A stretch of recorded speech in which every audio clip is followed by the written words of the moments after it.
Hello and welcome to Sounds Heal Podcast. I am your host, Natalie Brown, and thank you for joining me as we continue to dive into the fields of sound healing, sound therapy, and using sound for health and wellness. I've so enjoyed bringing you this podcast series this year, bringing you different perspectives, information, and just having very interesting conversations with people that are in this field of sound. I'm very much looking forward to continuing this exploration and bringing of awareness as we enter 2020. The focus and attention on these modalities of sound continues to blossom and grow, and someone really at the forefront of this is Eileen McKusick. Eileen McKusick is a researcher, an award-winning author, and the founder of Biofield Tuning, a groundbreaking sound therapy modality. And her book, Tuning the Human Biofield, is a book that I come back to often. I remember when I was first using tuning forks, I kept finding things in sessions that then after I read her book and saw how she, after years of researching the electromagnetic field, mapped the biofield, I just had so many aha moments. And recently I've listened to some of her presentations, her talks, and I had these aha moments, these things that clicked. And she's currently working on her second book, which is going to detail electrosonic cosmology. And we get into talking about how does this electromagnetic field and sound relate? What do they have to do with each other? And just the explanations, the information that she's able to provide and explain, I think is going to bridge and connect so many dots for people. I just really appreciate the ways that she explains things. And in the end, we really talk about empowering ourselves and raising our voltage. So I hope you enjoy this podcast with Eileen McKusick. My understanding is you first got into sound through being a massage therapist. Yes, I did. I was a massage therapist briefly. Okay. I started to use tuning forks in my massage practice just out of curiosity. I had been reading about the use of sound and color and vibration healing, basically vibrational medicine. And it just seemed to make a lot of sense to me. After learning about, that essentially everything is vibration, right? Matter is kind of an illusion and everything is really just vibrating fields when you get right down to it. I thought that, treating vibration with vibration made a lot of sense. And so I read a whole bunch of books. This was back in the mid 90s, where there wasn't an awful lot out there about sound healing. And then I got a catalog in the mail that had a set of tuning forks for healing.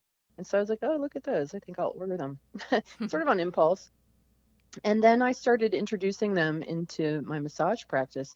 And they, even though I didn't know what I was doing, because they didn't really come with instructions, uh, people started reporting, good outcomes from it and started asking for more. And I just found the whole process so intriguing that, that I stayed with it. And actually, it's been 23 years now that I've been working with sound, and it's really evolved, into what we call biofield tuning, which is the method that I teach and that students become certified in.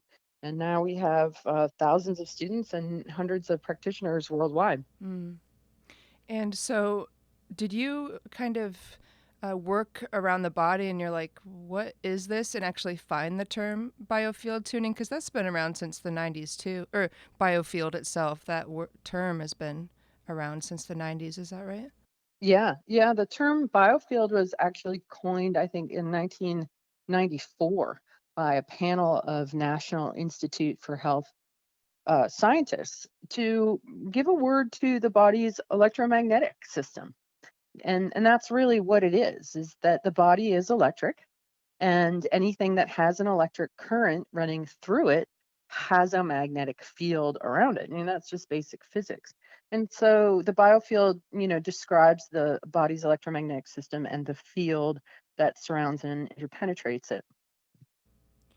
So when you were first using a tuning fork on people, were you finding kind of spots that would feel, does it feel more like a magnet in your hand, and you were just wondering why is this happening, and then you came across research that kind of explained this electromagnetic body?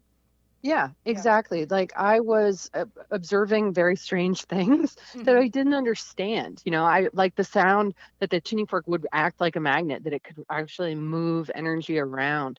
And I also observed that it acted like a metronome, in that the body's rhythms would entrain to it. So if something in the body was running like too high and too fast and someone was experiencing anxiety, that the tuning fork would initially sort of find that and resonate with it, and I'd be able to be like, wow, that's anxiety, it feels like fear. But just holding it wherever I found those spots, it was like the body became like a self-tuning instrument, and it would use that input and that biofeedback to regulate itself. And so elegant, so simple. Like our bodies are self-tuning instruments, and it's really can be as simple as tuning, retuning ourselves. Like just like we know instruments get out of tune, cars get out of tune, people get out of tune. Mm-hmm. And so tuning forks actually get us back in tune. Mm.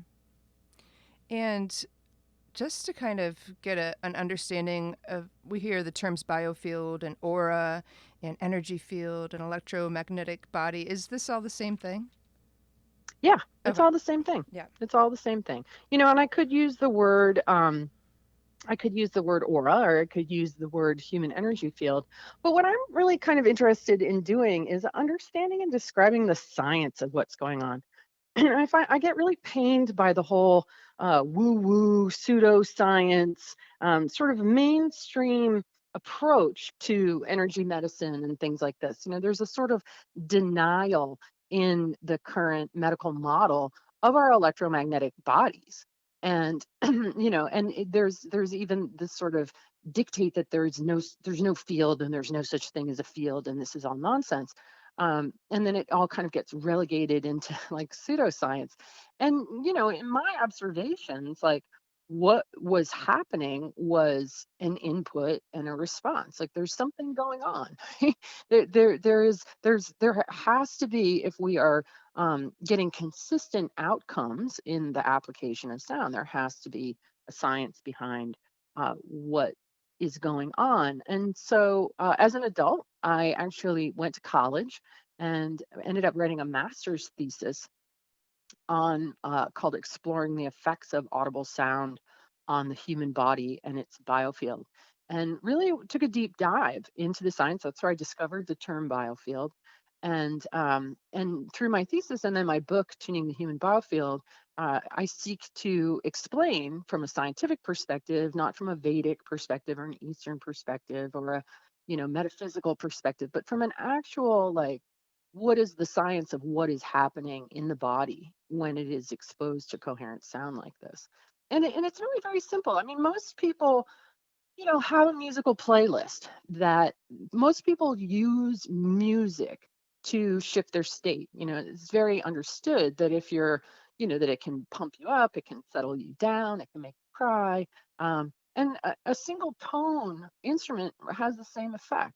Just a tuning fork is producing a single coherent sound. It's a tone generator. Sometimes, like when I was in Connecticut back in the 90s and I was telling people that I was doing sound healing with tuning forks, you can imagine the kind of skepticism I encountered, right? Mm-hmm. And Mm-hmm. so what I ended up doing was shifting my language around, and I started saying, I'm a researcher who's been studying the effects of sound on the body, and I'm using acoustic frequency generators to do it. Mm-hmm. And then as soon as I changed that language, people were like, oh, you're a scientist. Like, I approve, Mm-hmm. and what have you discovered? So, so much of how we perceive things has to do with the words that we're using to describe them, and how people have been indoctrinated into certain kinds of language. And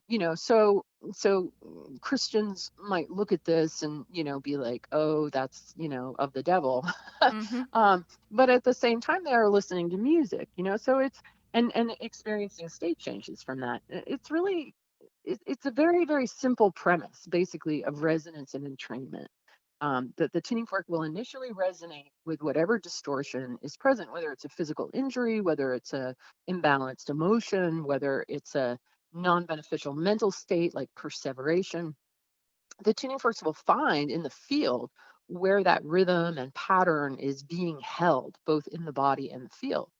And then it will, that's how we determine, we find things based on the fork going distorted all of a sudden. And we just stay there and reflect that back to the body. And then we entrain the body into a more coherent expression.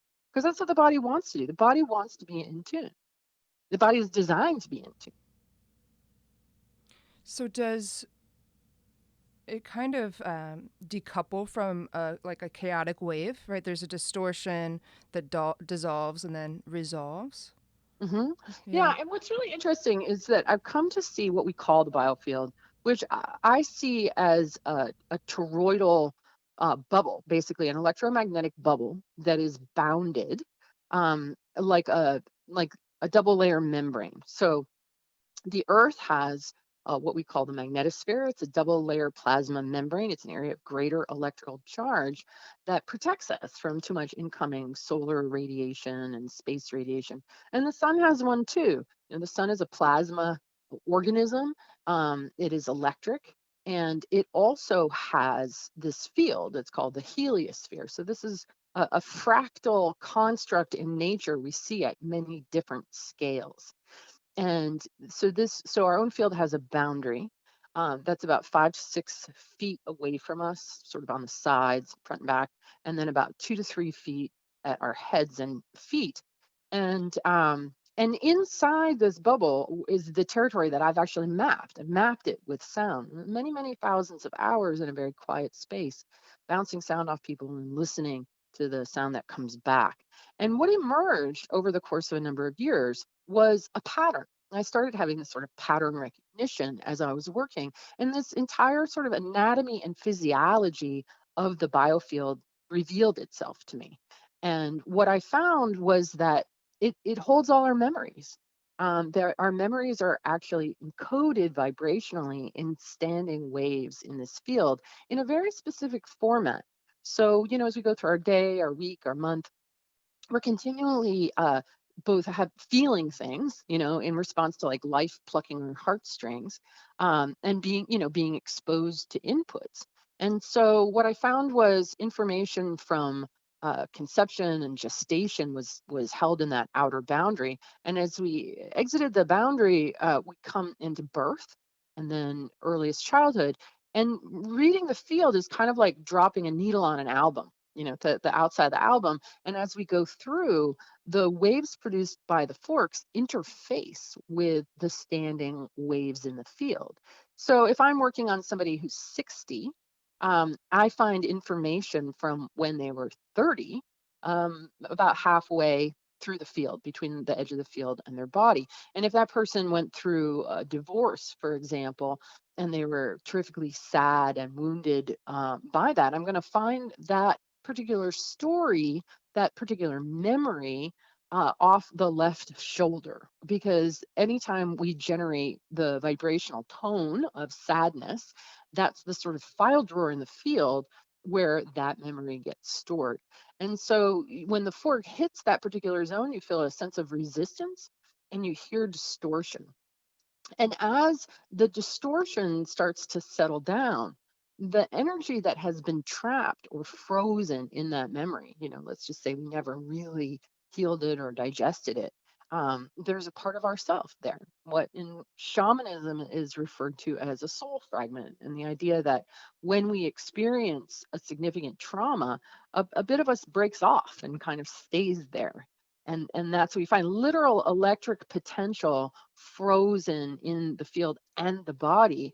And the more electric potential we have frozen in the field due to trauma, the more tension we have in the body, the less we breathe, the less sort of flow we experience. And so what happens is once the chaotic waveforms settle down, that energy decouples. And we're able to use the fork like a magnet or broom to bring that energy back into the midline of the body, the central channel of the toroidal system, where it goes back into flow. And so the more sessions a person has, the more their electric potential gets liberated and their energy levels go up, their overall functioning improves, and they start to experience a greater degrees of freedom, in every aspect of their life, because we're all bound by our biography in a lot of ways, and not just ours, but also our ancestors. We inherit patterning that comes from the people who came before us. We come sort of preloaded with what I call tonal proclivities, meaning that if your mom was depressed and her mom was depressed and her mom was depressed, that tonal expression of depression, which through the forks sounds, you hear an undertone. It's a kind of like, "Boom," and that's just in your DNA. That's in your inner music. And so we can actually, locate exactly where that tone is in the field. It's very often, again, off the left shoulder. Reflect it back to the body. And it's like you've got a little person on an inner mixing board, that's listening to that input and going, wow, that's really flat. And the body will adjust so that it hears itself as more harmonious. It will, like I said earlier, it just kind of auto tunes. Um, and it, has the effect. I think the number one word that most people use to describe how they feel after a session is lighter. I feel lighter, because life can be really heavy. And when we've had a lot of traumas and a lot of wounds, or even just an ordinary life, right? Things can get really heavy. And then we don't want to get out of bed, and we want to do this. Like the spirit is willing, but the body's like, you just don't have the juice to do this. That what we're really doing is we're liberating that juice to get to be available to you.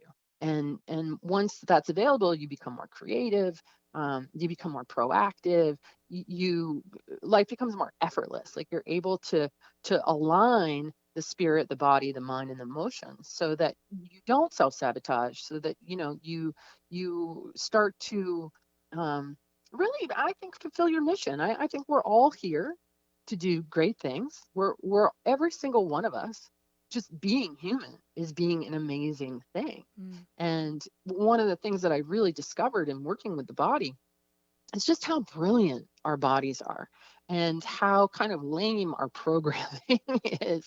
Mm. We're like supercomputers that have all of this capability.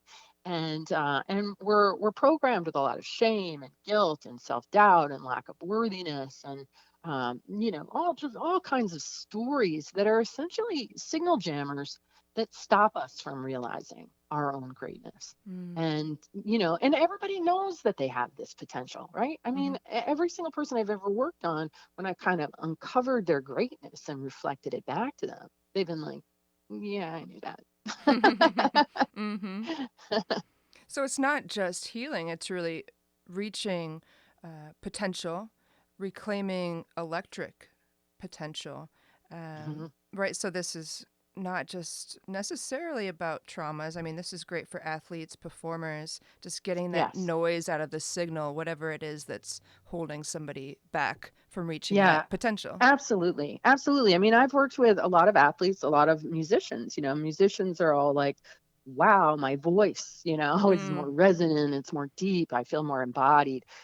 Athletes, absolutely.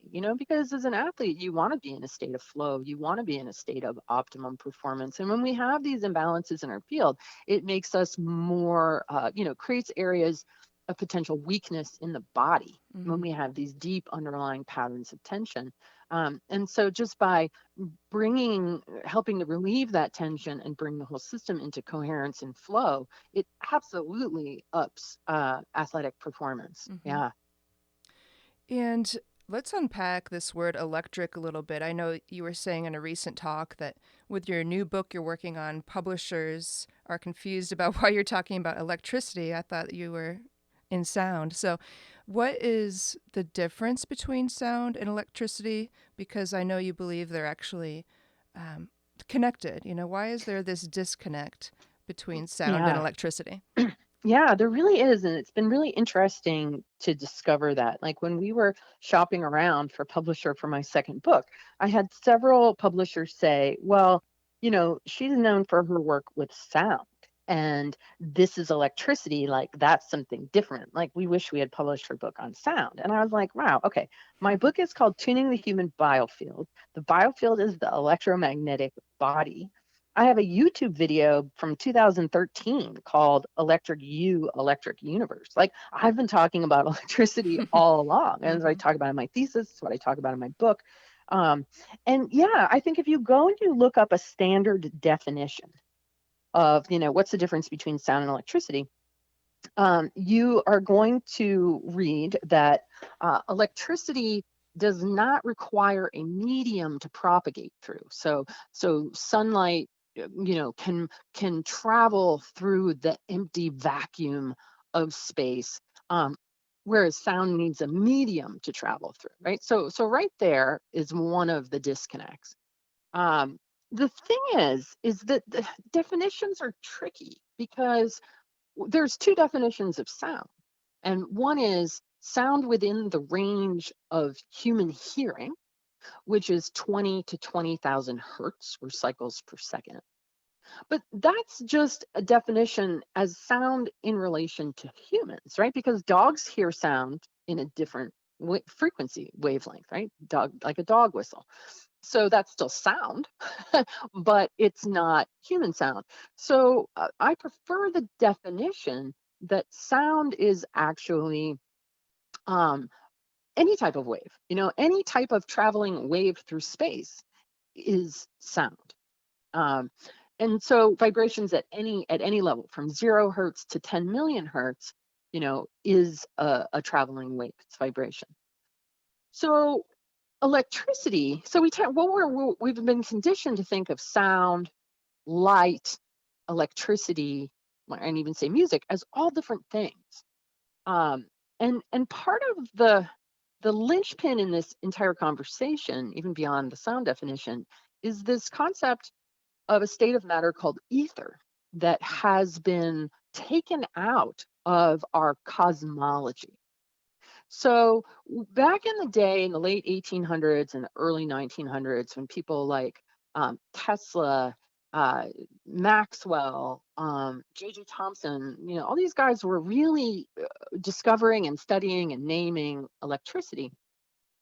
They all saw that electricity was the movement of energy through the ether, and that the ether is basically like what's called the luminiferous ocean of clear light, that it is a medium in space that has electric potential, and that when vibrations move through it, that's energy. And so because we've taken the ether out of our cosmology, you end up with this difference between light and what we call light and electricity and what we call sound. Um, I feel, and many other scientists do, that we need to put ether back into the equation because it really solves a lot of problems all around. And just for example, distance healing. So we do biofield tuning at a distance. And for years, people asked me, can you do this at a distance? And I was like, that is the stupidest question ever. Like, no, like this is sound waves on the body. Like this is physics, people. Like I can't even believe you're asking me that stupid question. Like I was really arrogant about it and really, really skeptical. I'm a very skeptical person. I'm skeptical of everything. It kind of annoys the people around me because I question everything. um, and so one day, one of my friends who's an MD in California convinced me to try a distance session on him. And he lay down in his office in California, and he said, just pretend that I'm on your table and see what happens. He's like, and we weren't in touch. We did not have an open phone line or anything. We just connected by intention. And so I approached the table, and much to my amazement, um, I was able to perceive, to read, and to modulate his field. And I went through and I took notes, because this is something I do in person. Like I can go through your field and I can tell you your whole life story. I can tell you every age you had an accident or injury. I can tell you the states of mind that you regularly inhabit. I can tell you the personality of your mom, the personality of your dad, the quality of the relationship between you. I can tell you if you've got any organs that aren't right, because every pathology makes a noise. Just like when your car develops a problem and you can tell because there's some thunking going on. If your liver starts to dysfunction, it's going to thunk too. And you can hear that in the forks. You can hear an arthritic joint. It sounds different than a regular joint. So it's a really unique diagnostic system for determining, what is out of balance in the body, because it makes noise. When things are healthy and groovy, they just make music. Um, and so, I took notes on everything, and we got on the phone afterwards, and I read my notes, and he's like, Eileen, that's all exactly right. Mm. And I experienced a state change. Like I could feel you working on me. Mm. And I was like, wow, I guess I was wrong. Like, I guess I can do this at a distance. Mm-hmm. But how? Like, how is that even possible, right? How is it possible that with no communication, that he's there and I'm here and I can read his field as if he is? So that's a bit of a mind bender. And a lot of people who are mainstream oriented, because we don't have any kind of explanation for this, it becomes like spooky action at a distance, or just, we're all clearly deluded because this sort of thing is impossible, right? I mean, Mm-hmm. that's what I thought.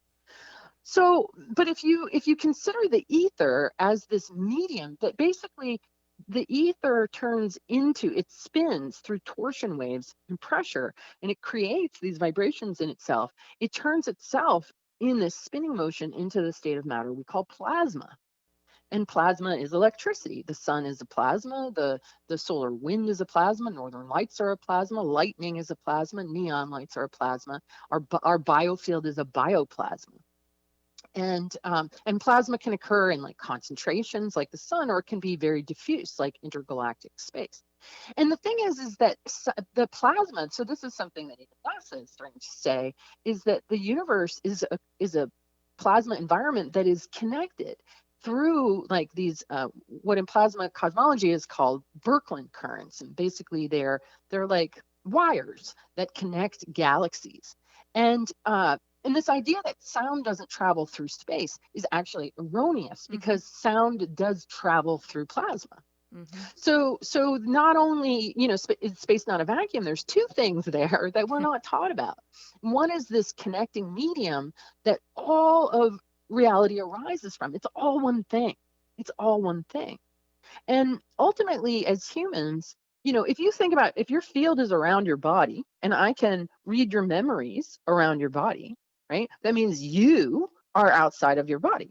So where do you end? Where's the boundary of you? There isn't one. We are all infinite beings, and we are all part of the plasma. We are all part of the ether. It's all one. It's all one thing. And I think, our culture is so, because we've gotten rid of the two connecting mediums in the cosmology, the ether, the one that everything comes out of, the plasma, the fundamental electric charge that, plasma condenses into gas, and that condenses into liquids and then solids. But it's all coming from the ether. So, so plasma and ether are connective mediums of light. And we're all living in a world of solid, liquid, and gas, and everything being disconnected, separate, and dark. Because our cosmological story is one of darkness, black holes, dark energy, dark matter. It's all mysterious, it's all entropy. It's all dark, disconnected, pointless, random, and going down. And so we all live with that cosmology in the back of our mind. And what is the number one thing that most people are suffering from but a sense of separation? Mm-hmm. And I would trace that sense of separation all the way back to our cosmological story and the elimination of these two states of matter and the obfusc I can't think of the word how to say that, but and it's become obscured Mm-hmm. and become, and I think part of it too is the division between science and spirituality, and the deal that was made hundreds of years ago, like you guys can go off and study like spirit and soul, and we're going to stick to what's physical and tangible. And so I would even go so far as to say that our bioplasmic bodies are our soul, and that the ether is what we would call spirit or Holy Spirit. And this is coming back to the word thing and the trouble with the words, right? Yeah. Yeah. So, this idea that we are electric beings, most people kind of like have the dots, but they don't have the dots connected. Mm-hmm. And so that's what I'm really seeking to do in my next book is be like, okay, your heart is electric. If your heart stops and you happen to be in a hospital, what are they going to do to jumpstart it? They're going to use electricity. Mm-hmm. The same electricity that is coming out of that wall and into that device is the exact same electricity that powers your heart. Now, it works a little different in a biological organism than it does in a machine, but not really. It's the juice of life. It is the life force. And your brain. Most people know that they have brain waves, well, those are electric. Your bones are piezoelectric crystalline structures that make electricity when they're compressed. Your blood carries a charge. Your all your fascia is conducting electric energy. Your collagen microfiber system that goes throughout your whole body is a semiconductor. Now, we've been so conditioned to think of ourselves chemically and mechanically that if something goes wrong with you, then you need drugs or surgery to fix you. But what I've really found is that the problem begins in the electromagnetic system of the body with areas of resistance or off rhythmness. And then that causes the physiology to go south.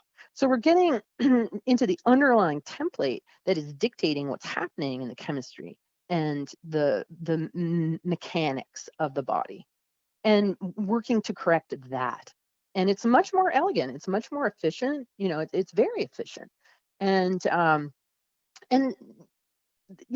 whole sort of lock and key thing on cell membranes makes us think that everything that happens in our body is happening because of chemistry, but it's not. It's all light. It's a light speed. You watch a tremendous athlete doing all kinds of turns, and you're like, there's no way her body is communicating through the slow speed of chemistry.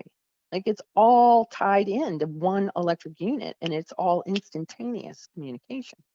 So it's a very different way of considering our bodies. And what I found, back in 2010, when I sort of started on this journey, I had been studying health for a long time. I've been studying health pretty much nonstop since I was 18 and I'm 51 now. And I had spent thousands of dollars on books and workshops and this and that and programs. And, I was still overweight. I was broke. I was miserable. I had this sort of low level background angst that just would not go away, despite everything that I'd done. And then in 2010, I started training students to do my method. And started getting worked on for the first time ever. And in 2010, I also discovered plasma, the fourth state of matter, which I'd never heard of. I'd only learned about solid, liquid, and gas. And as I went down the plasma rabbit hole, I realized that I had found what I was looking for. That I had been looking for something to make me feel connected to the world around me. So, we can say in yoga or whatever, all this spiritual stuff, like all is one. But then we have a scientific cosmology of atomism, like units of matter, Right. and this story that everything is separate. And Mm. how can you reconcile your right brain and your left brain? How can you reconcile, if somebody has the experience of sort of seeing the light, that waking up to their own electromagnetic body and the fact that they have light with it? We only have a religious context to frame that in. So it's like, well, what, I've just seen the light. So do I need to become a born again Christian? Am I Jesus Christ? Like, what's going on here? So to recognize that this inner light is actually a biological reality, I think is a huge relief to people who've been raised in a secular environment. Mm-hmm. And that the same light that is powering the stars and the heavens and the world around me is the same light that's in me. It's all one light. It's Mm. all one light. It's all one electricity. That's life. Mm. and Mm-hmm. and to like it was such a relief to my mind.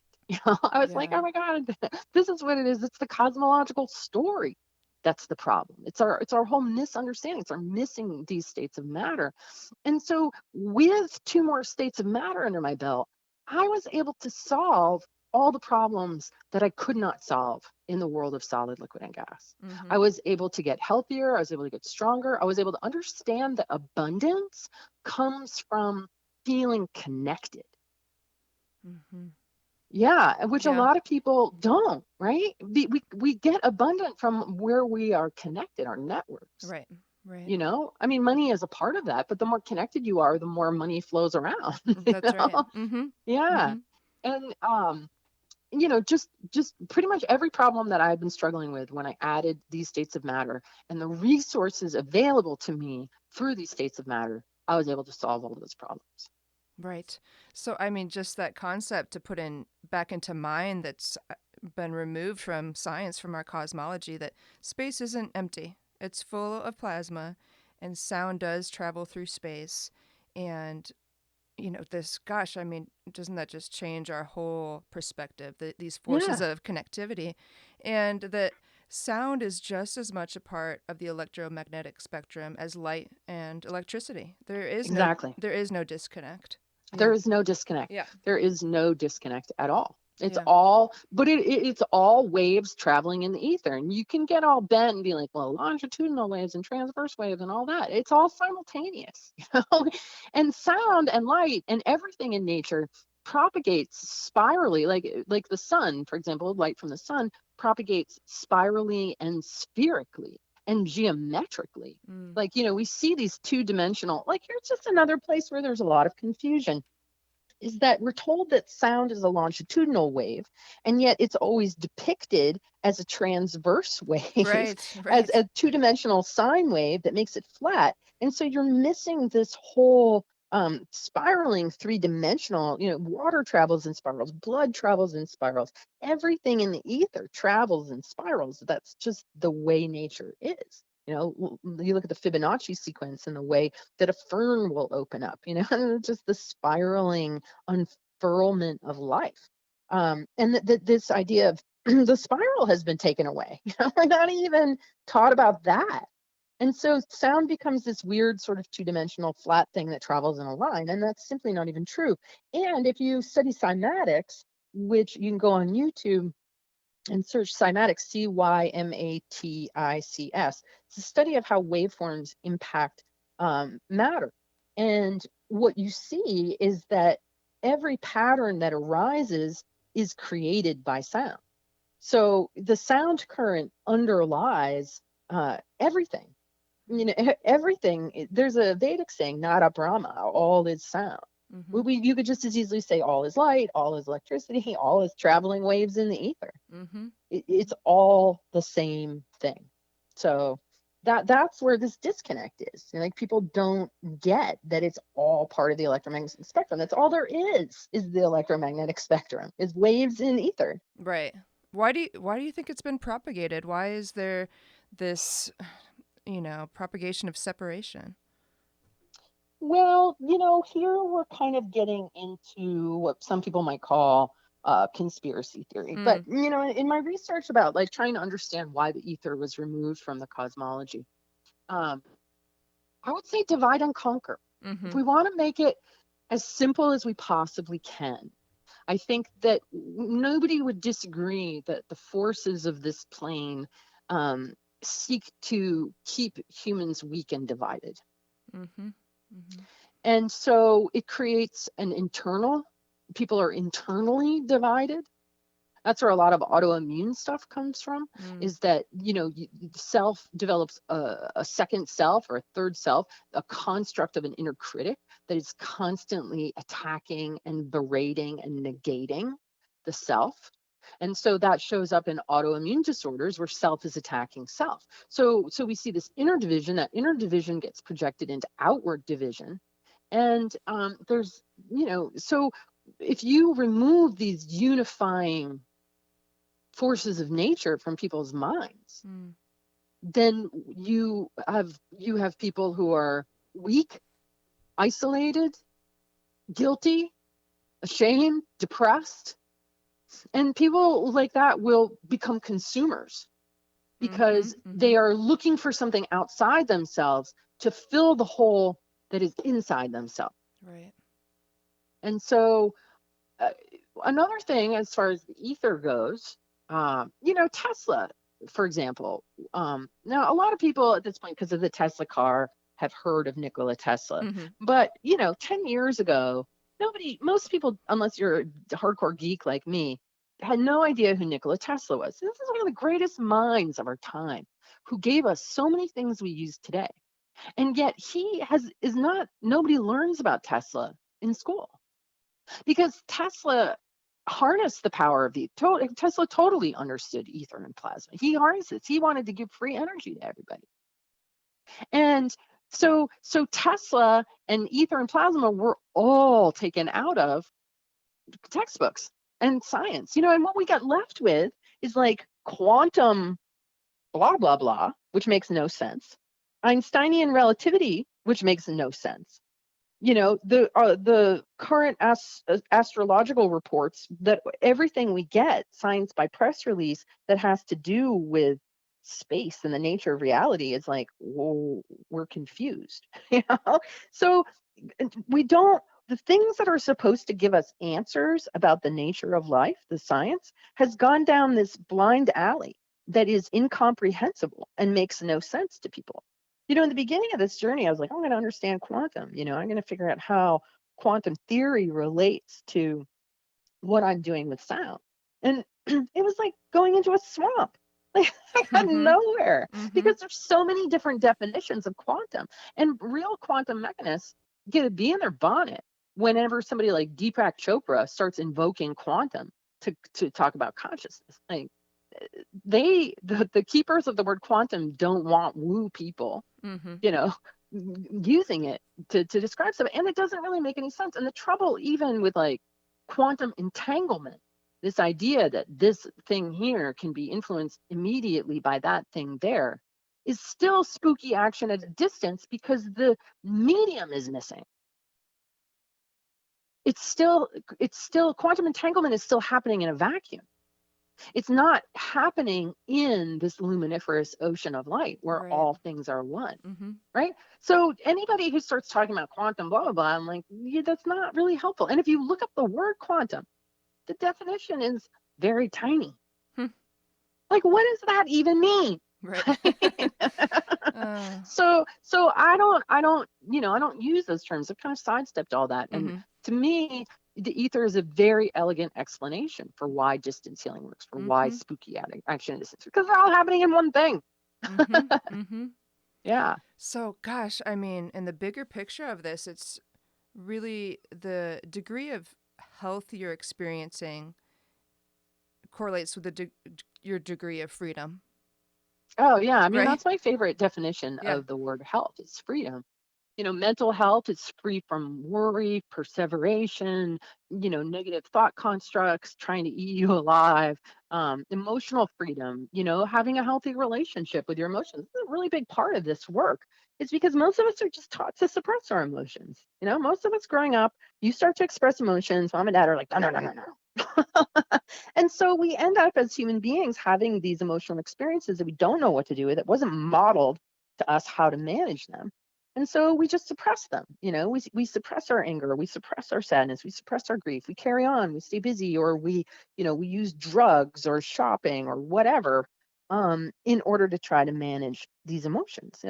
Addiction has nothing to do with the substance and everything to do with that emotion that you're trying to manage with it because you don't know what else to do with it. And so this is a big part of this next book is explaining our electric bodies, our and what an emotion is in our body, and how emotions get stuck in our field. When an emotion is generated, it's a waveform. It rises up, it crests into our awareness, and then it falls away. You watch a kid have an emotional experience. It doesn't last very long at all, right? And so it's not the having the emotion that's the problem. It's the process of that emotion. When it's generated, it actually generates a molecule in the body. And so if you suddenly get angry about something, but you don't want to express that because you want to be good or nice, and you go eat a brownie instead, what you are doing is you are suppressing the expression of that emotion. So that molecule that got generated now has to go find a place to live. because it hasn't fulfilled its destiny of expression. Once we express that emotion, once that emotion moves through us, then that molecule gets recycled in the body. So people end up with like backlogs of all these emotion. Like there's a there's a thing I call stuff and blow, where people will stuff and stuff and stuff an emotion until they can't anymore, and Mm-hmm. then they'll blow with too much charge for whatever just happened, and then they'll get pushback because it's too much, and then they'll be like, oh, I don't like confrontation, and this never works, and then they go back to stuffing until they blow again.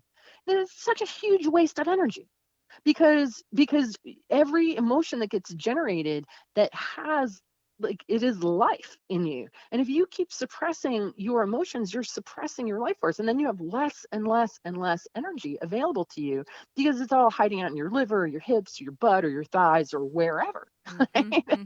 Mm-hmm. And then so healthy emotional management, biofield tuning helps us to kind of dredge up and move through and digest these emotions that we've suppressed, and then teaches us how to just flow with them. Like I'm an emotional windsock, I cry, I laugh, I'm everything very easily.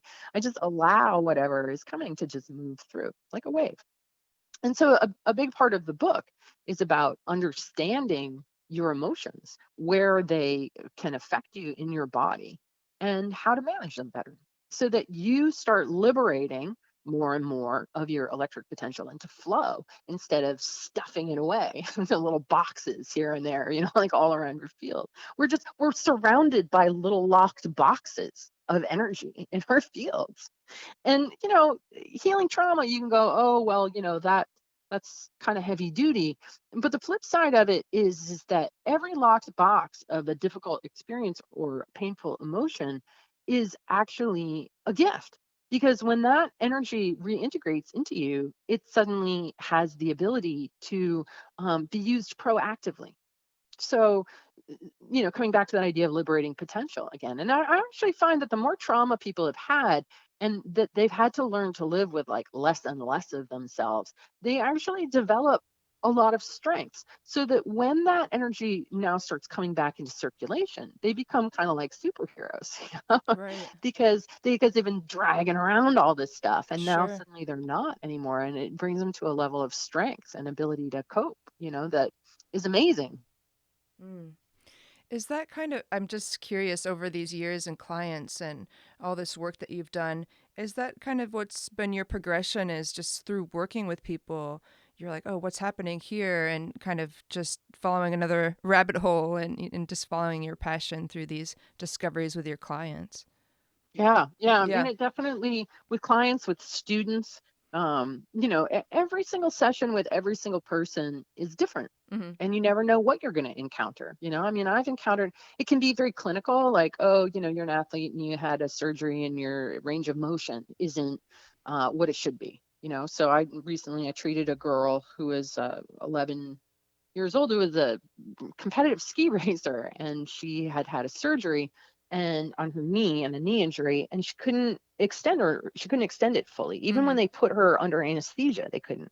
And in one session we restored complete range of motion to her. Mm-hmm. And she went back to see her orthopedic doctor, and he was like, oh, what'd you do? And they were like, oh, we saw a tuning fork healer. And he's like, oh, great, whatever works for you. Yeah. Instead of being like, whoa, you know what I mean? Mm-hmm. Like, Mm-hmm. I got to send more people to this, because it's outside of the context of the way that people have been trained. They're Yeah. like, okay, whatever, tuning forks. Mm-hmm. Um, so, but it can also be very shamanic. You can have really profound things happen, going into the shamanic realm, just depending on who you're working with and what's going on.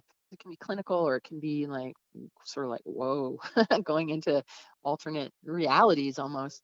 And um, I think I've learned a lot in classes. When people come and learn biofield tuning, everybody has a turn working. So certainly been exposed to a great many sessions that way.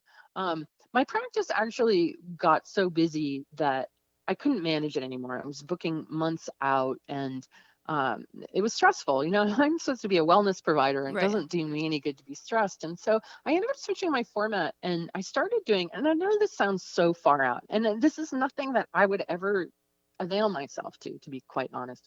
Um, but necessity is the mother of invention. I Mm-hmm. started doing group distance sessions, Mm-hmm. and and that's what I've done for the last few years. I don't see clients one-on-one anymore, Mm-hmm. and haven't for a while. But I periodically conduct these group sessions, and I have a whole archive of them on my website. People listen to these audio recordings of me doing an adjustment, working on a specific thing, um, and claim that they have outcomes from them.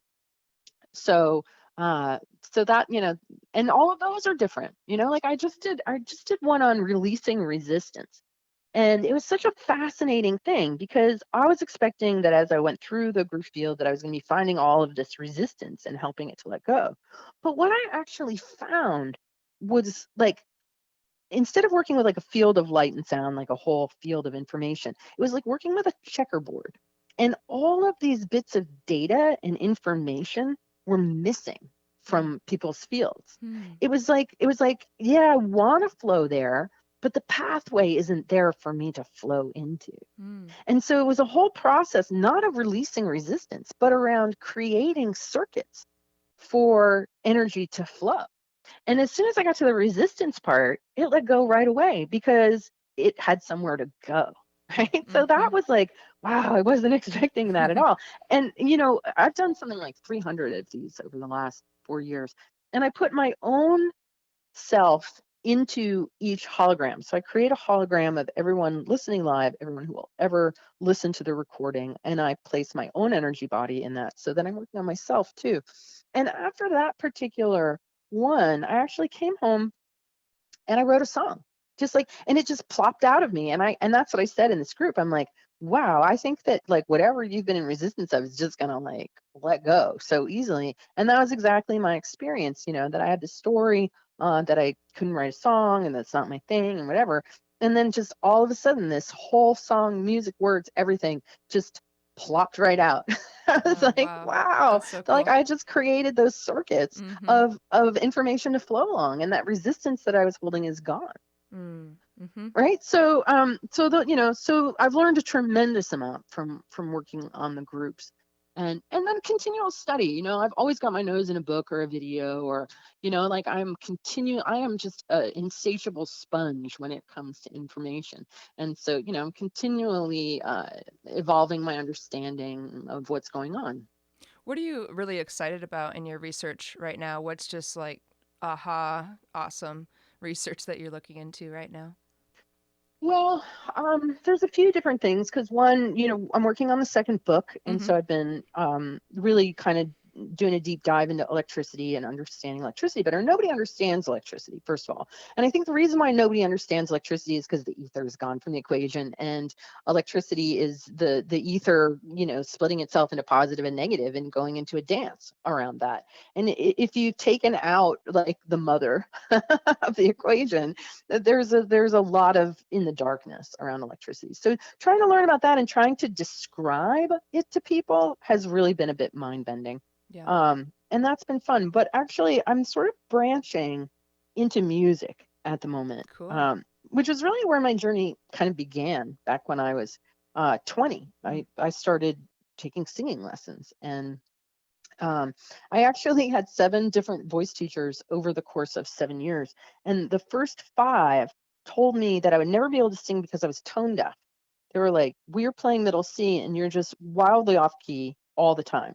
So you are clearly have a physical deficiency of tone deafness, and you will never be able to sing. Mm.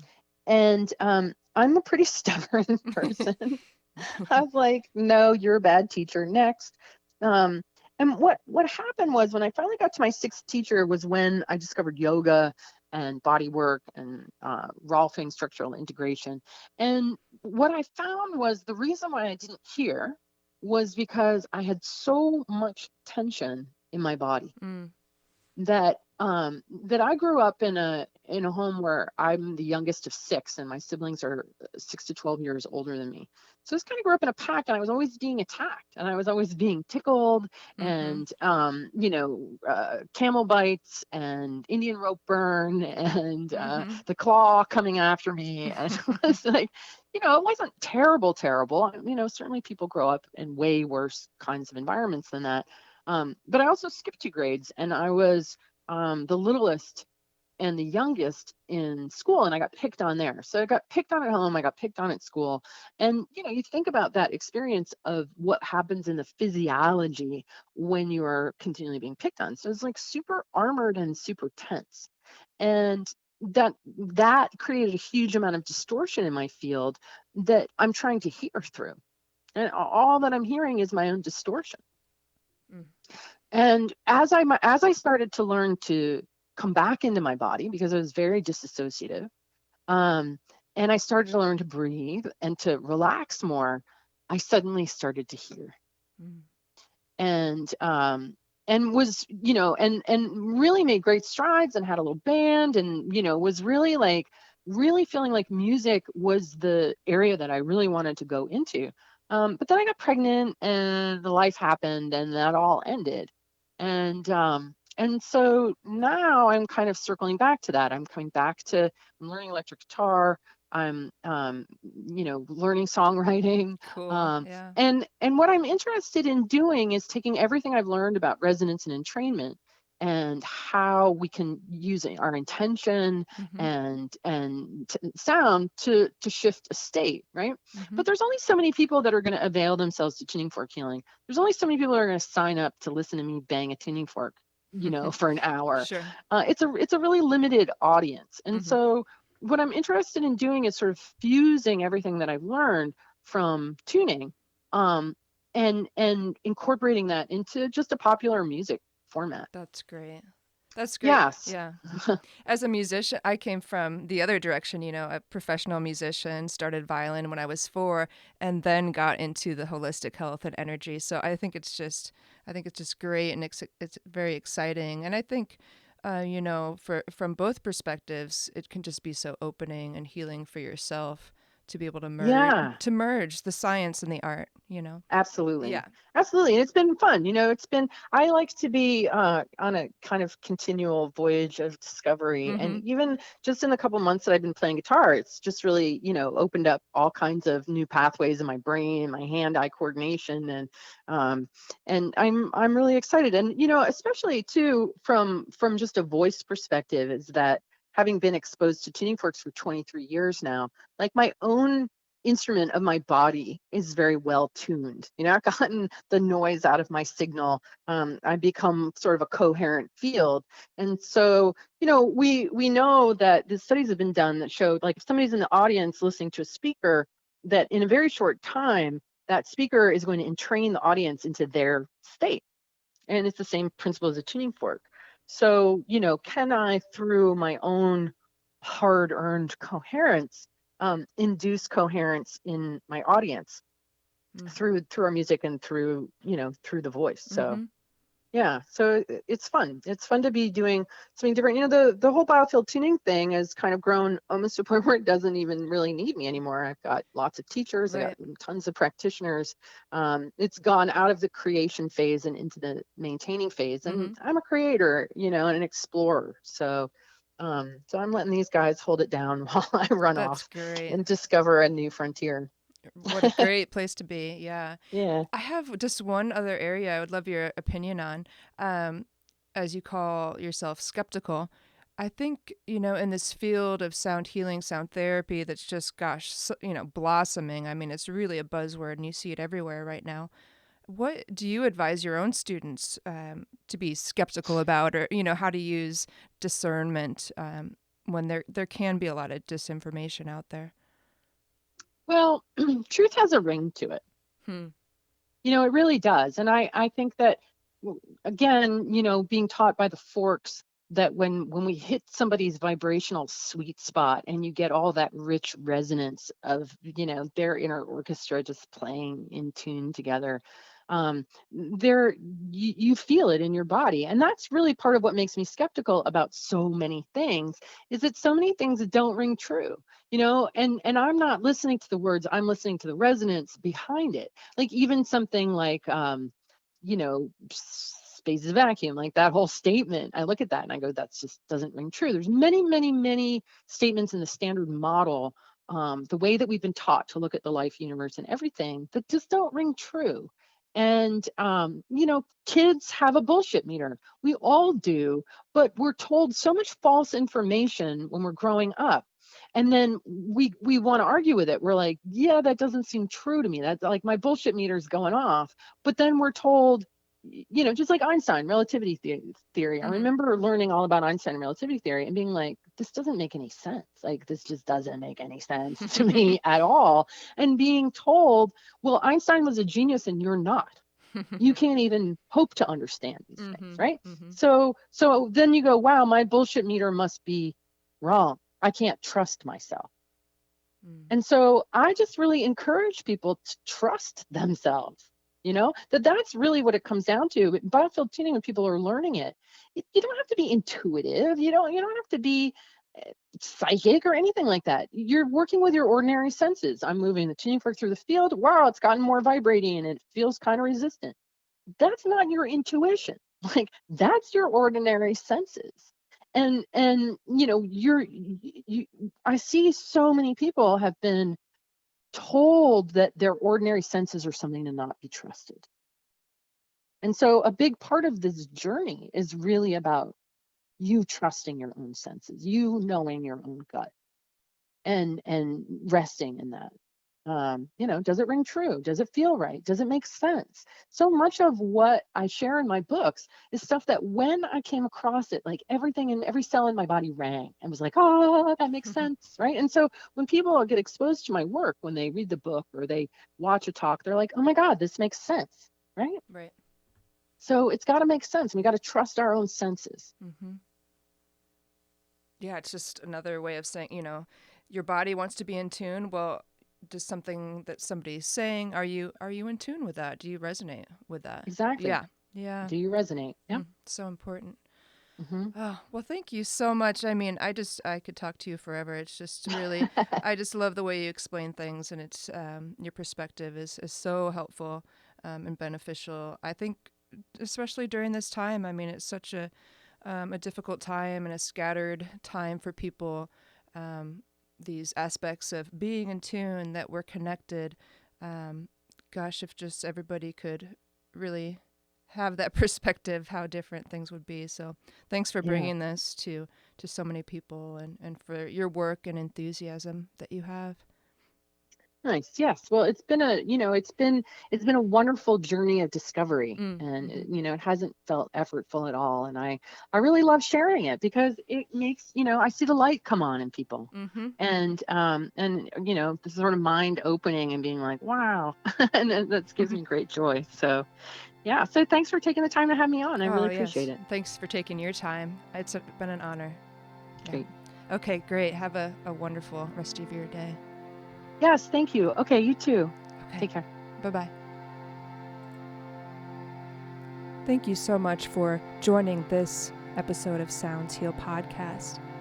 You can keep up to date with what's coming up next at soundshealstudio.com, on Facebook at Sounds Heal Studio, and YouTube on the Sounds Heal Studio channel.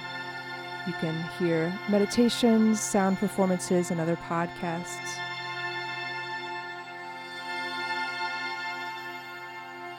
Be well and stay tuned.